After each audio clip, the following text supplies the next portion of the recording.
Bernoulli pada layang-layang yang beranggotakan saya, Hemi Sarul Ramadan, dengan NIM 122450013 dari Prodi Sains Data. Dan rekan-rekan saya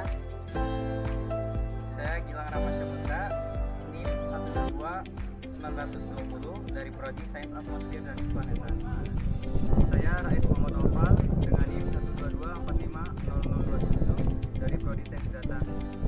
Saya Gina Lestari dari Prodi Fisika NIM 122110001. Saya Halsel Azwari dari Prodi Sains Atmosfer dan Kepanitiaan dengan NIM 122290006. Dan saya Rosa Farasdiani Rahma dari Prodi Kimia NIM 1227010.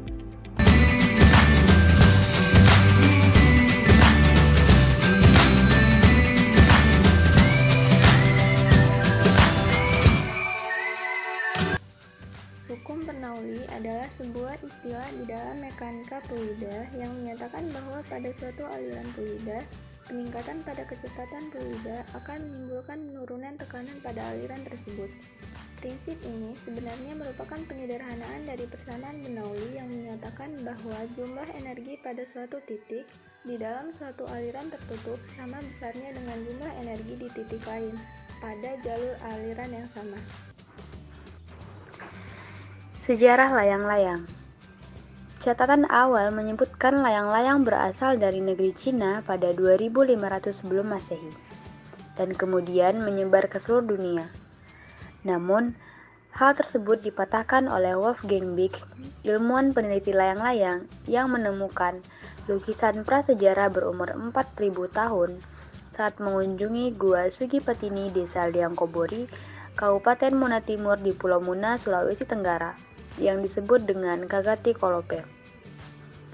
Penemuan ini lalu dituliskan pada majalah Jerman dan kemudian masyarakat internasional menobatkan Kagati Kolope sebagai layang-layang tertua di permukaan bumi ini. Dalam bahasa Muna, Kagati berarti layang-layang dan Kolope yang merupakan daun bahan pembuatan layang-layang tersebut. Ketika menerbangkan layang-layang, maka harus berjalan melawan angin sambil menarik benang yang terikat pada layang-layang. Ada beberapa faktor yang mempengaruhi terbangnya layang-layang. Yang pertama, faktor desain pada layang-layang. Desain pada layang-layang dibuat simetris dan seimbang. Yang kedua adalah daya angkat pada layang-layang saat posisinya miring. Hal itu terjadi karena adanya daya angkat pada layang-layang.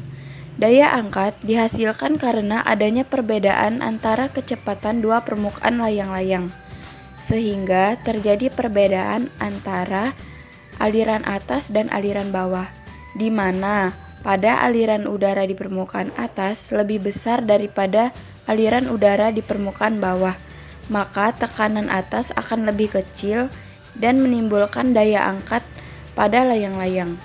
Hal tersebut sesuai dengan hukum Bernoulli. Yang ketiga, karena faktor aliran udara yang belok dan terjadi aksi-reaksi seperti hukum Newton ketiga. Artinya, udara tidak bisa lewat begitu saja, tetapi mengikuti permukaan di dekatnya.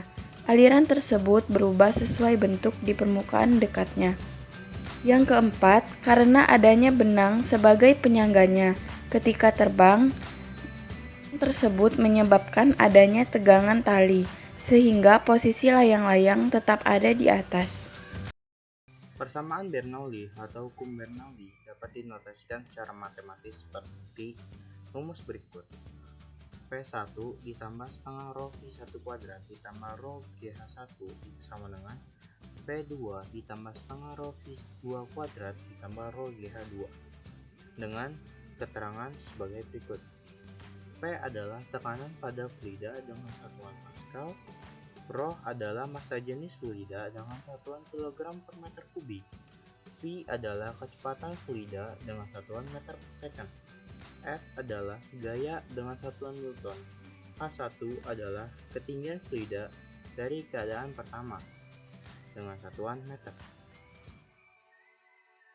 Persamaan Bernoulli digunakan pada layang-layang seperti gambar berikut, yaitu ketika kita ingin mencari gaya angkat dari layang-layang tersebut, kita dapat mencarinya dengan L sama dengan C1 A rho V kuadrat per 2, yaitu dimana L adalah gaya angkat, CL adalah koefisien gaya angkat, A adalah luas area, rho adalah massa jenis dari udara tergantung di mana kita berada. V kuadrat adalah kecepatan dari angin tersebut dibagi 2.